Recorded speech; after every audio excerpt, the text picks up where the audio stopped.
landed a new job, or just want to keep your job search private? If you've enabled Open to Work on LinkedIn but now want to remove it, I've got you covered. In this quick tutorial, I'll show you exactly how to turn it off in just a few clicks. Let's get started. First, go to your LinkedIn profile and find Open to Work section. Here, you will see Show Details and a pencil icon. In this case, I need you to click the pencil icon and scroll below.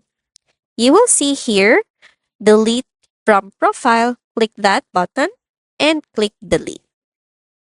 And there you have it. Your Open to Work status is now removed.